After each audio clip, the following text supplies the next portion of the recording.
Morning. आज देखते हैं ऑल पेयर शॉर्टेस्ट पाथ और इसके लिए हम यूज करेंगे फ्लॉयड-वार्सल एल्गोरिथम।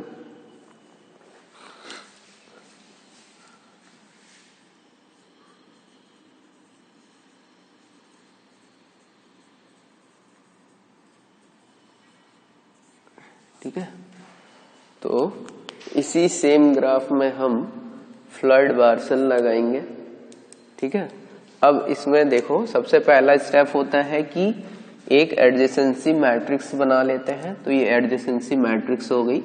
ए टू ए का path distance 0, A to B जाने के लिए 2, ए टू सी कोई डायरेक्ट पाथ नहीं है तो इनफाइनाइट, ए टू डी एक डायरेक्ट पाथ है जिसका वेट है 10 आ गया। ऐसे ही B to A direct path है 20, B to B 0, B to C direct path है 3, बी टू डी कोई पाथ नहीं है डायरेक्ट टू इनफाइनाइट। ऐसे ही सी से, ऐसे ही डी से। ठीक है, तो हमने क्या किया, सबसे पहला काम किया कि एडजेसेंसी मैट्रिक्स क्रिएट कर ली। सेकेंड स्टेप है इसका कि हम एक एक करके मतलब चारों नोड से देखेंगे कि ऐसा कोई पाथ जो ए से होके जा रहा हो अपडेट। जैसे बी टू सी एक पाथ है तो हो सकता है बी टू ए और ए टू सी कोई ऐसा पाथ हो जो इससे छोटा हो तो उसको हम अपडेट कर देंगे। ठीक है, ऐसे ही कोई पाथ मान के चलिए D to C to D है, वो है कोई। अब अगर मान कोई पाथ अगर सी टू ए और ए टू डी जाने पर अगर छोटा तो उसको अपडेट कर देते हैं। या कोई पाथ एग्जिस्ट ही नहीं करता दो नोड के बीच में और ए से लेकिन कोई पाथ एग्जिस्ट करता है तो उसको हम अपडेट कर देते हैं। ठीक है, तो इस तरह के कोई उसके लिए हम एक मैट्रिक्स ए के लिए बनाएंगे, फिर एक मैट्रिक्स नोड बी के लिए, एक नोड सी के लिए, एक नोड डी के लिए। तो जितनी नंबर ऑफ वर्टिसेस होंगी उतनी नंबर ऑफ मैट्रिसेस इसमें क्रिएट होंगे। ठीक है, तो ए से देख लेते हैं सबसे पहले। तो A B C D, A B C D.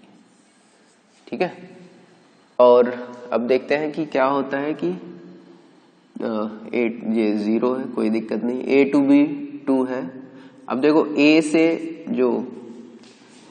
से बी कोई पाथ है। अगर हम इसमें ए टू ए और A plus A to B check करेंगे तो कोई डिफरेंस नहीं आएगा। ठीक है, इसलिए ए से जाने वाले पाथ में कोई डिफरेंस नहीं आएगा।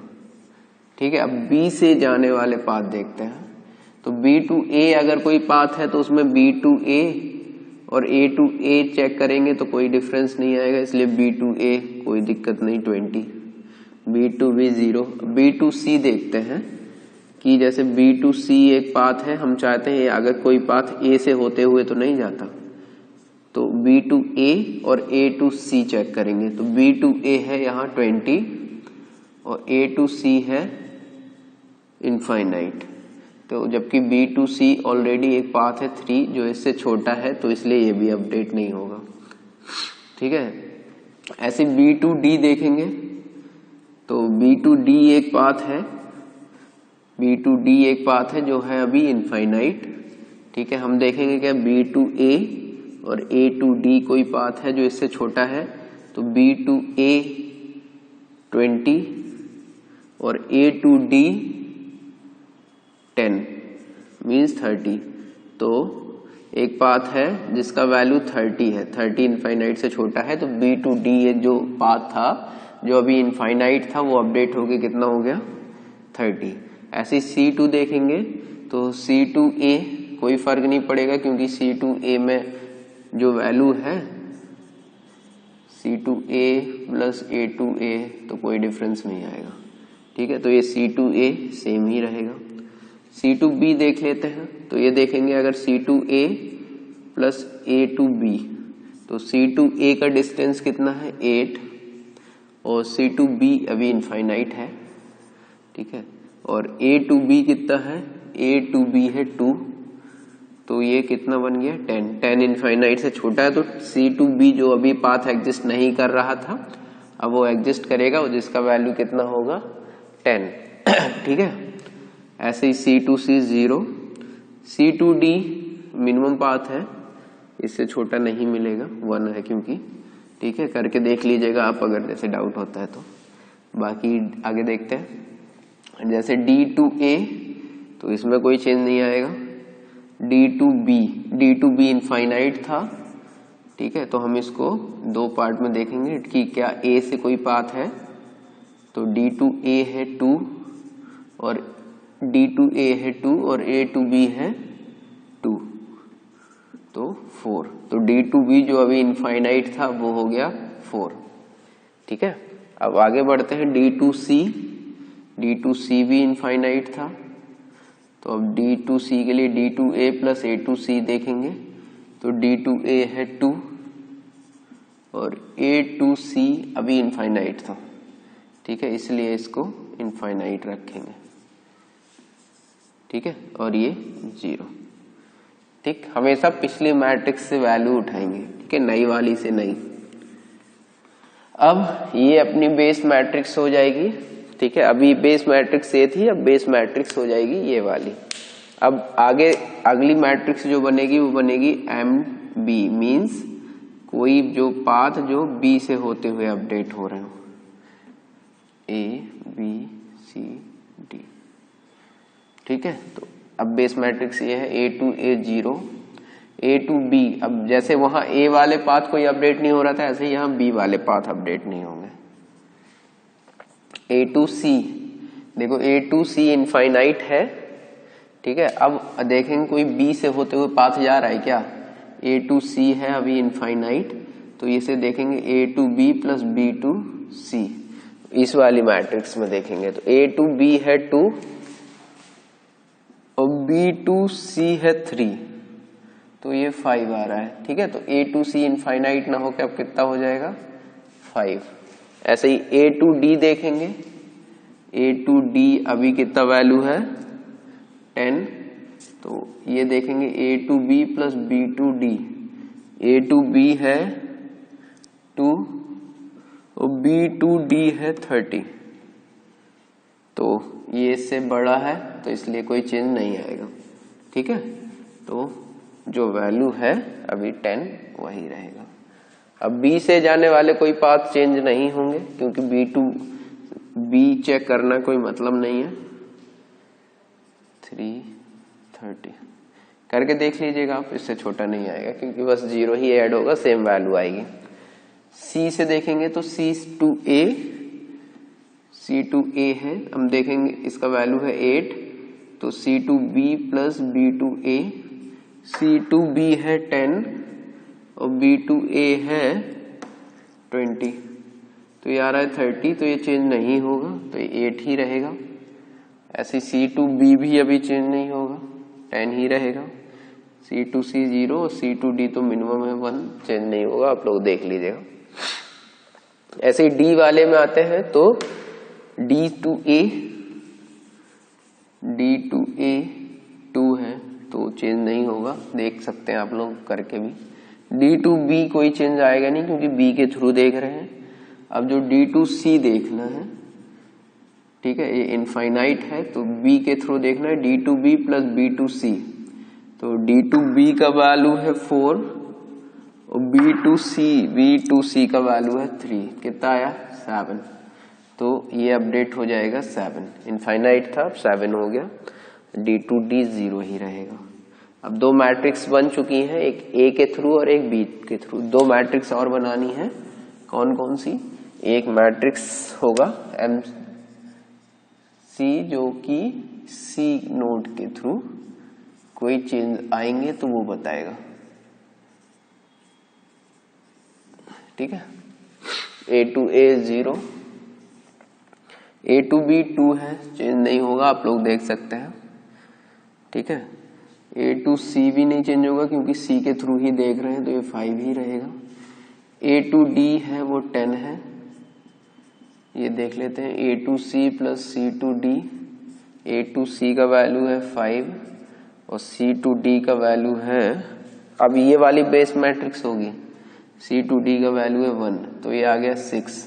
अभी कितना था 10, तो अब उससे छोटा पाथ मिल गया 6, ठीक है। तो जब ये अपडेट कर दिया, अब B के थ्रू देखेंगे तो B to A है अभी कितना 20, B2A 20 है। इस वाली मैट्रिक्स में देखेंगे तो ये देख लेंगे B2C plus C2A,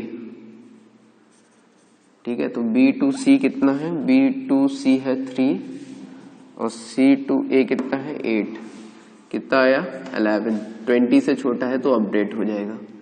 B2B 0, B2C change होगा नहीं, 3 है तो 3 ही रहेगा। अब B2D देख लेते हैं। B2D है अभी 30, तो B2C प्लस C2D, तो B2C है B2C 3 है, देखिए B2C 3 है, प्लस C2D 1 है, तो आ गया 4। 30 से छोटा है तो ये भी अपडेट हो जाएगा, ठीक है।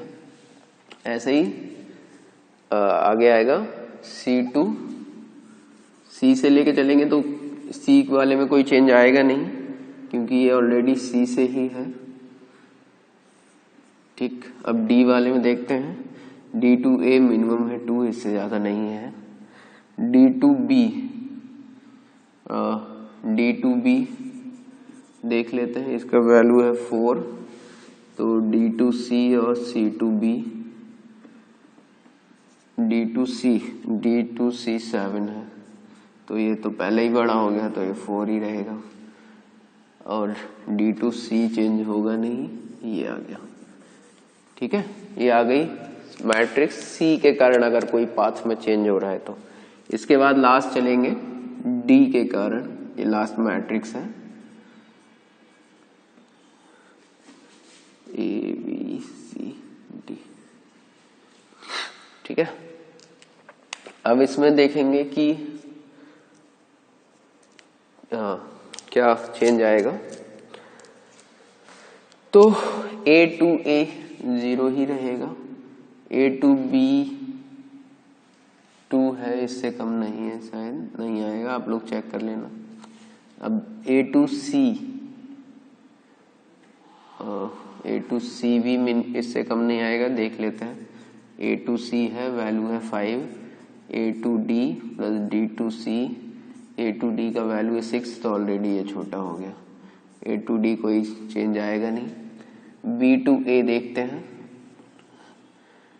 B to A का वैल्यू है 11 अभी। अब बेस मैट्रिक्स ये होगा, देखेंगे B to D plus D to A, B to D कितना है 4 और D to A कितना है 2, कितना आया 6। 11 से छोटा है इसलिए अपडेट हो जाएगा, ठीक है। तो B to A 3 1 4 2 6, ये वाला पाथ हो जाएगा, ठीक है। अब B to B 0, B to C 3 से छोटा नहीं होगा, ठीक। B to D 4 से छोटा भी कोई नहीं होगा क्योंकि D से तो वैसे ही कोई फर्क नहीं पड़ेगा। अब C से देखते हैं, C to A 8 है, तो देख लेते हैं D से कोई डिफरेंस आ रहा है क्या। C to D 1 है और D to A 2 है, कितना आया 3, 8 से छोटा है तो अपडेट हो जाएगा। C to A जो पाथ था अब वो अभी था कितना 8, अब वो आ जाएगा 3, तो 3 to D और D to A 1 + 2 3, ठीक है, अपडेट हो गया, अच्छी बात है।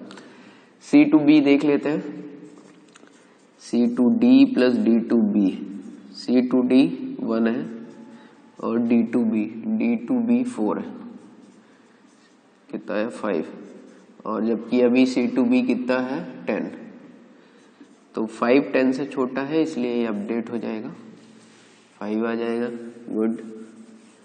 एक और अपडेट हो गया, C to C 0 रहेगा, C to D मिनिमम है 1, इससे कम नहीं होगा। D to A 2 है, D से आने वाले कोई पाथ चेंज नहीं होंगे क्योंकि D to A ले लो, तो अगर D to D plus D to A तो वही सेम चीज रहेगा। इसलिए जिस मैट्रिक्स को, जैसे D से जाने वाली मैट्रिक्स है तो D से जाने वाले कोई पाथ चेंज नहीं होंगे और D तक के कोई पाथ चेंज नहीं होंगे, ठीक है। तो ये सेम ही रहेगा और ये भी सेम रहेगा, बाकी में चेंजेस हो सकते हैं। तो ये फाइनल मैट्रिक्स आ गई हम लोगों के पास। ये वो मैट्रिक्स है जिसमें हर नोड से हर दूसरे नोड तक का मिनिमम पाथ लेंथ दे रखा है। ठीक है, इससे कम कोई पाथ लेंथ नहीं होगा। देख लेते हैं, जैसे A to C है 5, तो A to B और B to C 5 आ गया। ऐसे ही C to B है 5, तो C to A, C to D 1, D to A 2 और A to B 2, 2 to 5 minimum हो गया। तो ये वो मिनिमम पाथ है जो एग्जिस्ट, जो कि बताता है कि कितना मिनिमम डिस्टेंस है हर नोड से हर दूसरे नोड तक का। ठीक है, तो ये है फ्लाइट-वार्सल एल्गोरिथम। इसमें फाइनली ट्रांजिटिव क्लोजर का ही फाइंड करते हैं, बट वेट्स लेते हैं। वहां बूलियन के फॉर्म में चलता था कि कोई पाथ एग्जिस्ट करता है कि नहीं, यहाँ वो वेट्स रहेगा कि उस नोड से उस नोड तक का डिस्टेंस कितना है। ठीक है, तो अब अगर इसमें बात की जाए कॉम्प्लेक्सिटी का, तो स्पेस कॉम्प्लेक्सिटी अगर हम लोग लें तो देखने में तो ये n क्रॉस n का n क्रॉस n 4 क्रॉस 4 की मैट्रिक्स है, n क्रॉस n की n मैट्रिसेस है। लेकिन हमें सिर्फ काम किसका रहता है, अगर हम पहला मैट्रिक्स बनाया तो दूसरा जो लेंगे उसके लिए सिर्फ इसका ही यूज होता था। ठीक है, तो टोटल 2 मैट्रिक्स चाहिए n क्रॉस n का। ठीक है, अगर n लेंगे ना तो फिर वो n मैट्रिक्स चाहिए होंगी n क्रॉस n की, तो ऑर्डर ऑफ n क्यूब आ जाएगा। ठीक है, लेकिन अगर कहीं ये दे रखा हो क्वेश्चन में कि हर एक मैट्रिक्स हमें देनी ही है, मतलब m0 से m4 तक या m जितनी भी नोट्स हैं वो सारी नोट्स देनी है, तो आएगा order of n cube. Otherwise जो ऑप्टिमल है वो ये है कि हमें सिर्फ 2 मैट्रिक्स की जरूरत हो जाए। जब ये वाली नोड बनानी थी तो हमें सिर्फ इसका जरूरत था, ऐसे जब ये वाली नोड बनानी थी तो हमें सिर्फ इस नोड की जरूरत थी, ऐसे ये वाली नोड बनानी थी तो हमें सिर्फ इस वाली नोड की जरूरत थी। तो मतलब जस्ट प्रीवियस वाला बेस मैट्रिक्स रहता है हमारे पास, तो हमें सिर्फ 2 मैट्रिक्स का जरूरत होता है। तो 2 जिसका 2 मैट्रिक्स जिसका साइज n स्क्वायर है उसका चाहिए, उतना साइज चाहिए होता है, तो इसका space complexity order of n square हो गया। ठीक है, टाइम कॉम्प्लेक्सिटी की बात करेंगे तो n मैट्रिसेस हमें प्रोसेस करनी पड़ती है n टाइम। ठीक है, हर एक इसके लिए, फिर इसके लिए, फिर इसके लिए, फिर इसके लिए, तो जितनी नंबर ऑफ वर्टिसेस होती हैं, ठीक है, तो अगर n नोड हैं या v वर्टिसेस हैं, तो या n ही ले रहे हैं तो n नोड हैं अगर, तो हमें n टाइम प्रोसेस करना पड़ता है, और एक मैट्रिक्स जिसका साइज होता है n स्क्वायर, तो n time n square matrix process करनी पड़ती है। तो टाइम कॉम्प्लेक्सिटी इसकी ऑर्डर ऑफ n क्यूब रहती है हमेशा। ठीक है, और स्पेस कॉम्प्लेक्सिटी अगर सिर्फ 2 ही, मतलब ऑप्टिमल केस लिया जाए तो हमें सिर्फ 2 ही n स्क्वायर्ड की मैट्रिक्स चाहिए, तो ऑर्डर ऑफ n स्क्वायर। अगर सारी मैट्रिसेस शो करनी है, कहीं स्पेशल क्वेश्चन दे रखा है कि भैया सारी मैट्रिसेस ही हम बना रहे हैं, उसको रिप्रेजेंट कर रहे हैं, उसको सेव करा रहे हैं, तो n मैट्रिक्स चाहिए होंगी n स्क्वायर की, तो n क्यूब। ठीक है, और टाइम कॉम्प्लेक्सिटी n क्यूब रहता है। ठीक है, थैंक यू।